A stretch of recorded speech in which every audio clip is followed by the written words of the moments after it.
ওই জ্ঞানগঞ্জ, বুঝলি তো? ওখান থেকে এখন যে আছে ওর যে 125 না 26 বোঝা, যেই কারণে যোগের দ্বারা এখনও দেহকে ঠিক রেখেছে, বুঝতে পারছো? আউট হবে তৃতীয় বিশ্বযুদ্ধ না হলে আউট হবে। আর তৃতীয় বিশ্বযুদ্ধ এখন যা সিচুয়েশন চলছে, যেমন চলছে, হবেই, হতে বাধ্য। আজ হোক, দুদিন পরে হোক, হবেই। আপনি এগুলো কি করে জানলেন? হ্যাঁ, এই সাবাস। এখানে কাজ করছি ঠিকই আমার জীবিকার জন্য, তাই তো জানতে হয়। ভুল বললাম? এগুলো কিন্তু সবাই জানে না। আমি কয়েকটা বই পড়েছি। ডক্টর জয়ন্ত চৌধুরী আছে, নেতাজি গবেষক। ওরে বাবা! তো কিছুদিন আগে ওনার সঙ্গে দেখাও করে আসলাম। তো উনিও এই আপনি যে কথা বললেন সেম কথাই বললেন। গুমনামি বাবা তো নেতাজি, এটা এখন প্রমাণিত। হ্যাঁ, গুমনাম বাবা। তারপরে মৌনী বাবা হিসাবে উনি তারপরে আবার আত্মপ্রকাশ করেছিলেন। তারপরে কি হয়েছে আর অতটা জানা যায় না, কিন্তু শোনা যাচ্ছে তৃতীয় বিশ্বযুদ্ধ একটা হতে পারে, এরকম একটা ব্যাপার। আর একটা মহারাষ্ট্রে তোমার বরফনজি দাদা মহারাজ 100 কত বছর বয়সে দেহ রাখলেন।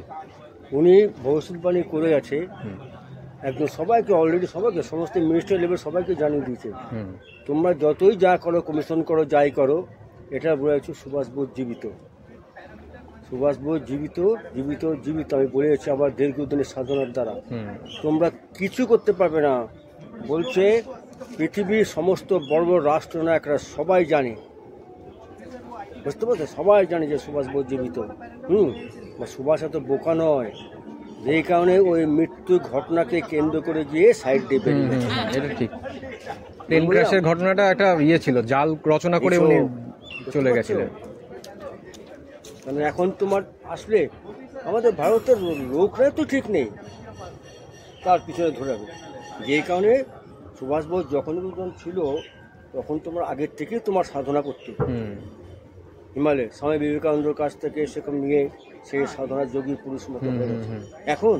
এখন নেতাজি তোমার মানে রাজনৈতিক পলিটিক্যাল লিডার নয়, এখন বিরাট যোগী, আধ্যাত্মিক বিরাট যোগী পুরুষ।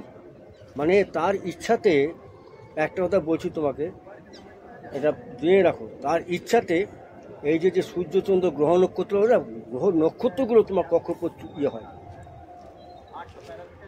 এমন সে যোগী পুরুষ হয়ে গেছে। যে কোথায় কি আছে, আমেরিকা কি করছে, সমস্ত তার নখদর্পণ। ভান্ডারী বাবা ছিল, ভান্ডারী বাবার নাম শুনেছেন? হ্যাঁ। ভান্ডারী বাবাও এই কথাটা আপনি যেগুলো বললেন নেতাজি বিষয়ে আর কি, ওটা উনিও বলেছিলেন। ভান্ডারী বাবা অ্যাকচুয়ালি মানে অনেকে বলে হিটলারের তো অনেকগুলো ডেমি ছিল, অনেকগুলো, তো আসল হিটলার সুইসাইড করেছিল না, সেই হিটলারটা পরে ভারতবর্ষ হতে আবার নেতাজি তাকে ফিরিয়ে নিয়েছিল। হিটলারও জীবিত? হ্যাঁ, হিটলারও নাকি জীবিত, ওই ভান্ডারী বাবা ছদ্ম হিসাবে ছিল, এরকম বলেছিল। হিটলারও জীবিত, বুঝতে পারছো? মানে কি, এই যে নায়ক যারা আছে এরা তৃতীয় বিশ্বযুদ্ধের জন্য অপেক্ষা করছে, প্রেক্ষাপট। তারা একটা বিরাট ভূমিকা নেবে, ঠিক, বিরাট ভূমিকা নেবে। আপনার নামটা কি?